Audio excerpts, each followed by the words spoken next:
Oke ya. Halo guys, nama gue Hilmi Raffi. Jadi di sini gue mau nanya dulu nih ke kalian. Kalian pernah kepikiran gak sih aplikasi yang bisa kalian gunain kayak Facebook, Instagram, atau WhatsApp, atau mungkin kalian yang suka main game kayak ML, Minecraft, atau Free Fire. Nah itu cara bikinnya Dapat HP. bikinnya gimana sih? Nah untuk menciptakan hal seperti itu dibutuhkan namanya ilmu RPL cuy. Nah RPL itu apaan sih? Jadi RPL singkatan dari rekayasa perangkat lunak atau bahasa Inggrisnya software engineering. Jadi RPL itu adalah suatu ilmu yang mempelajari proses pembuatan, perancangan dan pengembangan suatu software.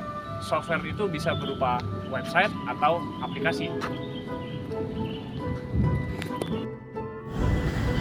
Jadi rekayasa di kata rekayasa perangkat lunak itu seperti desain, terus validasi, sama optimasi itu.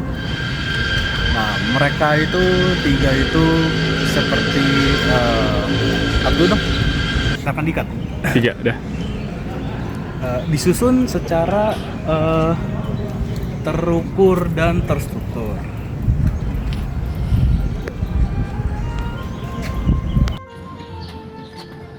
Rekayasa perangkat lunak didasarkan pada fondasi teoritis komputasi, lalu termasuk algoritma, terus pemrograman, arsitektur komputer, dan ilmu data. Dasar-dasar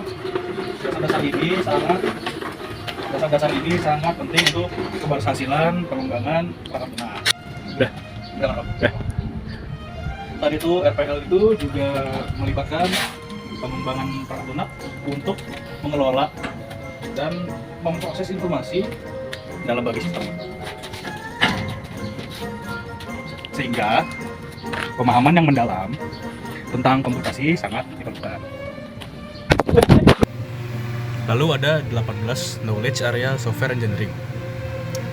Yang pertama yaitu software requirement, software testing, software engineering management, software security, mathematical foundation, software architecture, software engineering operation, software engineering process, software engineering professional practice, engineering foundation, software design, software maintenance, software engineering model and method, software engineering economic, software construction, software configuration management, software quality, dan computing foundation.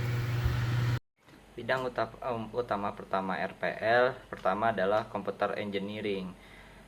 Itu adalah teknik komputer yang berfokus pada perancangan dan pengembangan perangkat keras komputasi. Bidang ini sangat penting dalam RPL, terutama perangkat lunak dirancang untuk berinteraksi secara optimal dengan perangkat keras, contohnya pengembangan driver atau sistem operasi. Selanjutnya adalah computer science, yaitu ilmu komputer teori dari LPR yang mencakup algoritma, struktur data, dan teori komputasi yang menjadi fondasi dalam pengembangan perangkat lunak. Semua perangkat lunak dibangun berdasarkan konsep-konsep yang dikembangkan dalam ilmu komputer.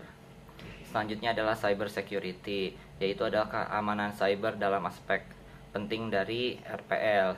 Dalam pengembangan perangkat lunak, pelindungan data dan sistem menjadi prioritas. Rekayasa perangkat lunak harus memastikan bahwa aplikasi dibuat aman dari serangan dan rentanan. Selanjutnya adalah information technology, yaitu adalah teknologi informasi dalam pengelolaan sistem komputer dan jaringan dalam konteks RPL.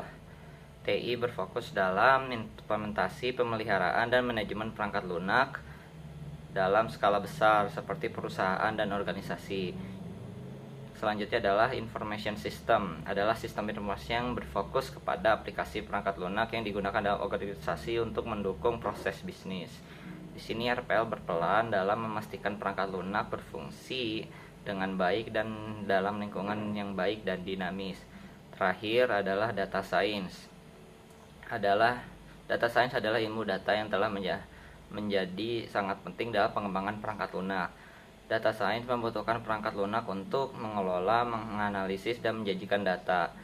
Rekayasa perangkat lunak memainkan peran penting dalam menciptakan alat dan platform yang mendukung analisa yang kompleks. Rekayasa perangkat lunak adalah bidang yang berfokus pada pemecahan masalah dan kemudahan, karena komputer tidak dapat membuat asumsi. ketika diberi instruksi yang tidak jelas. Keterampilan utama untuk pengembangan perangkat lunak meliputi pemecahan masalah, perhatian terhadap detail, komunikasi yang jelas, pembelajaran berkelanjutan, kerjasama tim, dan empati pengguna akhir. Untuk memecahkan masalah, para perekayasa harus memahami masalah, merencanakan solusi melalui pemodelan dan desain perangkat lunak, menjalankan rencana melalui pembuatan kode, dan memeriksa hasil untuk keakuratannya melalui pengujian dan jaminan kualitas. Selain itu, mereka harus berlatih memecah tujuan yang kompleks menjadi tujuan yang lebih sederhana, berpikir paralel, membuat abstraksi, menggunakan kembali solusi yang ada, dan berpikir dalam hal aliran data. Proses desain rekayasa adalah serangkaian langkah yang diikuti oleh para insinyur untuk menciptakan solusi bagi suatu masalah yang seringkali melibatkan perancangan produk yang memenuhi kriteria tertentu atau menyelesaikan tugas tertentu. Jadi peran RPA dalam pengembangan dan pemeliharaan perangkat lunak itu dibagi menjadi 6, yaitu yang pertama itu requirement analysis, yang kedua itu software design, yang ketiga itu implementation, yang keempat itu testing, yang kelima itu maintenance, dan yang keenam itu management. Jadi software engineering atau rekayasa perangkat lunak atau yang biasa disingkat RPL ini memainkan peran penting dalam setiap tahap pengembangan perangkat lunak. Oke, jadi yang pertama itu adalah pada tahap requirement analysis. RPA membantu memahami kebutuhan pengguna atau user melalui survei, wawancara, dan juga analisis dokumen.